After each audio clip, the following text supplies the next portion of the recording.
Hello friends and welcome back to our channel Smart Traders Club and a series on candlestick pattern. पिछले 4 episode में हमने basics of the candlesticks के बारे में discuss किया। हमने डिस्कस किया about doji. At the same time हमने कवर किया bearish and bullish engulfing pattern. आज के इस एपिसोड में हम बात करने वाले एक ऐसे कैंडल के बारे में जो हमें बेसिकली डाउन ट्रेंड के अंदर में बुलिश रिवर्सल का सिग्नल देता है। मैं बात कर रहा हूं हैमर के बारे में।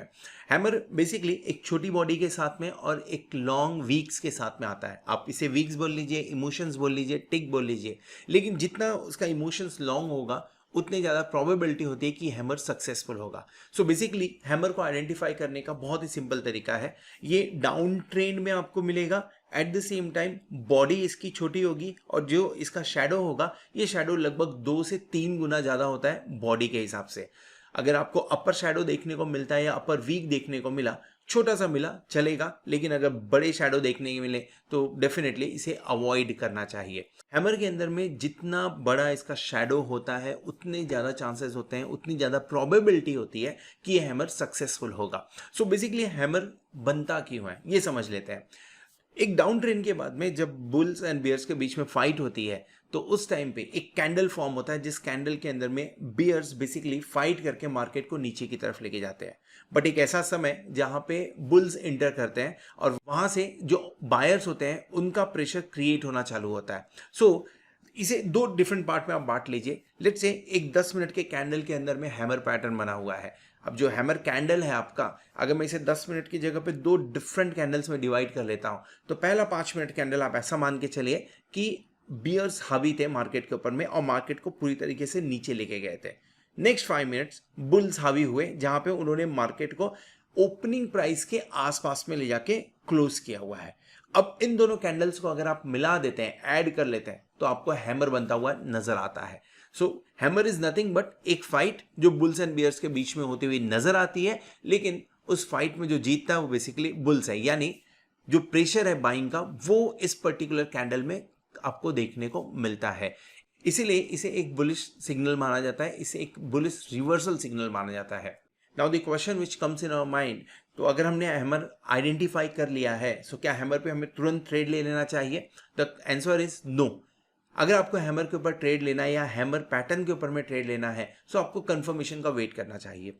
जिस तरह से मैंने आपको पहले बोला कि हैमर जब एक ट्रेंड डाउन ट्रेंड होता है, अगर वहां पे हैमर बनता है तो उसका इफेक्ट ज्यादा होता है। हैमर अपने आप में इफेक्टिव तो होता है, लेकिन अगर एक कंफर्मेशन के साथ में हैमर के साथ में ट्रेड लिया जाए तो ज़्यादा चांसेस होते हैं कि वो ट्रेड सक्सेसफुल हो। अभी कंफर्मेशन क्या हो सकता है? मान के चलिए डाउन ट्रेंड के बाद में हैमर एक सपोर्ट के आसपास में बिल्ट हो रहा है।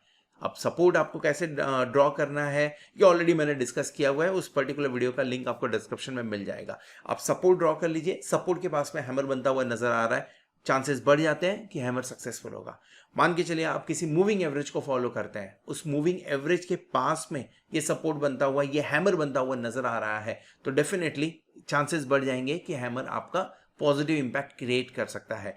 एट द सेम टाइम जब ये हैमर अच्छे वॉल्यूम के साथ में बनता है तो रिवर्सल ऑलमोस्ट कंफर्म समझिए। खाली इतना याद रखिए ये एक डाउन ट्रेंड में होना चाहिए। Now the question is, hammer आपने आइडेंटिफाई कर लिया, डाउन ट्रेंड के अंदर में आप हैमर देख रहे हैं, एट द सेम टाइम आपको सपोर्ट एंड रेजिस्टेंस के पास में दिख रहा है, वॉल्यूम भी दिख रहा है। अब इसमें ट्रेड कैसे क्रिएट करें? जैसा मैंने आपको पहले बताया कि हैमर एक बार कंफर्मेशन के साथ में अगर आपको मिले तो उसमें ट्रेड इनिशिएट करिए। सो पहला कंडीशन यहाँ पे ये आएगा कि आपको हैमर वाले कैंडल पे ट्रेड नहीं करना है, बल्कि नेक्स्ट कैंडल पे ट्रेड करना है। नेक्स्ट कैंडल पॉजिटिव होना चाहिए, यानी ओपनिंग लोअर साइड में और उसकी क्लोजिंग अपर साइड में हो। दूसरी इंपॉर्टेंट चीज, स्टॉप लॉस। जब आप मार्केट में इंटर कर रहे हैं तो अगर आपको ये मालूम हो कि आपका मैक्सिमम लॉस कितना हो सकता है, उससे बढ़िया कोई बात नहीं। सो जो हैमर का लोअर पॉइंट है उससे कुछ पॉइंट्स छोड़ के नीचे की तरफ आप अपना स्टॉप लॉस लगा सकते हैं। एक बार आपने स्टॉप लॉस सेट कर लिया, फिर एंट्री करने की कोशिश करिए। हैमर की बॉडी में अगर एंट्री मिल जाए तो अच्छी बात है। अगर हैमर की बॉडी में एंट्री नहीं मिल रही है, यानी अगर मान के चले बॉडी के नीचे काम हो रहा है, तो मैं बोलूंगा थोड़ा वेट करिए। कैंडल ग्रीन अगर क्लोज हो रहा है तो आपको ट्रेड इनिशिएट कर लेना चाहिए। जब भी हैमर बनता है जरूरी नहीं कि तुरंत ही यहाँ पे आपको ग्रोथ देखने को मिले, तुरंत ही मूवमेंट देखने को मिले। आपको 2 से 3 कैंडल एटलीस्ट वेट करना है। अगर हैमर का लो नहीं टूटता है तो पूरे चांसेस बनते हैं कि जहां से बाइंग प्रेशर देखने को मिला वो अभी भी इंटैक्ट है और मार्केट ऊपर की तरफ जाते हुए नजर आ सकता है।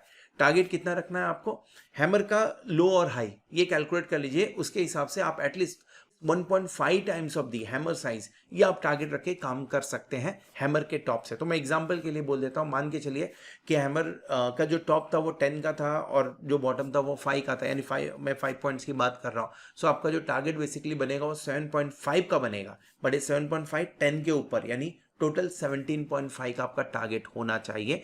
ये मैक्सिमम आप जब भी हैमर पैटर्न देखेंगे तो इस पैटर्न पे ऐसे टारगेट्स आते हुए नजर आते हैं। जब भी हम हैमर के बारे में बात करते हैं तो there are few questions asked basically hammer के बारे में। एक पहला क्वेश्चन जो जनरली पूछा जाता है कि हैमर का कलर क्या होना चाहिए। देखिए कलर में बहुत ज़्यादा फर्क नहीं है, एक रेड ग्रीन यही दो देखने को आपको मिलेगा, लेकिन मेरा ऐसा मानना है कि अगर डाउन ट्रेंड के बाद में आपको ग्रीन हैमर देखने को मिले तो उसका इफेक्ट ज़्यादा होता है। क्यों ऐसा मैं बोल रहा हूँ, just think about it. Market open हुआ, मार्केट उसके बाद में नीचे की तरफ जा रहा है, जब क्लोजिंग अगर ओपनिंग के ऊपर होती है तब आपको ग्रीन कैंडल देखने को मिलता है, यानी लोअर पॉइंट से जो बाइंग प्रेशर था वो ज्यादा था, जिसके चलते हुए आपको ग्रीन कैंडल देखने को मिला। सेम वे में अगर ओपनिंग के आसपास में जाके क्लोजिंग होते हुए नजर आती है लेकिन उसके नीचे होती है तो आपको रेड कैंडल देखने को मिलता। अगर मैं इन दोनों कैंडल को कंपेयर कर लेता हूं तो मुझे ग्रीन कैंडल के अंदर में बाइंग प्रेशर ज्यादा देखने को मिल रहा है, जिसके चलते हुए मैं ये मानता हूं कि अगर ग्रीन कैंडल आपको देखने को मिले, ग्रीन हैमर देखने को मिले, तो एक अच्छा अपॉर्चुनिटी होता है मार्केट में एंटर करने के लिए। बहुत ज़्यादा फर्क रेड कैंडल में नहीं है, बट ग्रीन मिले तो ज़्यादा प्रोबेबिलिटी होती है। सेकेंड क्वेश्चन जो बेसिकली पूछा जाता है कि हैमर को कौन से टाइम फ्रेम में देखा जाए। सो टाइम फ्रेम आपके ऊपर डिपेंड करता है। अगर आप इंट्राडे ट्रेड कर रहे हैं 5 मिनट्स, 10 मिनट, 15 मिनट्स, आप कोई भी चार्ट देख रहे हैं उस चार्ट के ऊपर में आप हैमर को ट्रैक कर सकते हैं। अगर आप स्विंग ट्रेडिंग कर रहे हैं तो डेफिनेटली आप यहाँ पे एक हफ्ते के लिए बात करेंगे, 15 दिन के लिए बात करेंगे, तो डेली चार्ट जो बनते हैं उस डेली चार्ट के ऊपर में आप हैमर को ट्रेड कर सकते हैं। अगर आप इन्वेस्टमेंट कर रहे हैं तो डेफिनेटली हैमर को देखने की जरूरत नहीं है, फिर आपको फंडामेंटल्स चेक करने चाहिए। लेकिन अगर आप स्कैल्पिंग कर रहे हैं तो हैमर आपको 3 मिनट के चार्ट पे देखना चाहिए। जैसा मैंने पहले बताया कि इमीडिएटली इफेक्ट नहीं होगा, 2-3 कैंडल के बाद में इफेक्ट देखने को आपको मिल सकता है। नॉर्मली देखा जाता है ये चीज़, थोड़ा सा आपको वेट करना पड़ेगा हैमर बनने के बाद में।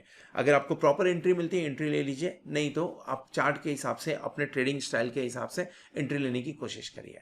थर्ड क्वेश्चन जो फ्रीक्वेंटली हैमर के बारे में पूछा जाता है कि ठीक है, जब डाउन ट्रेंड में आपको देखने को मिला, आपने एंट्री ले ली, स्टॉप लॉस समझ गए, टारगेट समझ गए इसके अंदर में, और कहाँ पे एंट्री है वो हम समझ गए, लेकिन ऐसे भी कुछ कंडीशन जहाँ पे हैमर देखने के बाद में भी हमें ट्रेड इनिशिएट नहीं करनी चाहिए। बेस्ट है अगर आपको मार्केट साइडवेज दिखे, मार्केट आपको अप ट्रेंड में दिखे, अगर वहां पे हैमर बनता हुआ नजर आता है अवॉइड कीजिए। क्यों? क्योंकि जैसा मैंने पहले बताया कि ये बेसिकली एक बुलिश रिवर्सल सिग्नल्स है। सो जब तक मार्केट बेरिश पैटर्न में नहीं जाता तब तक बुलिश रिवर्सल का इंपॉर्टेंस क्रिएट नहीं होगा, बुलिश रिवर्सल आपको देखने को मिलेगा नहीं। सो बेसिकली इसे आपको साइडवेज मार्केट में और ट्रेंडिंग मार्केट के अंदर में अवॉइड करना है। This is all about the hammer. Hope आपको वीडियो पसंद आया रहेगा।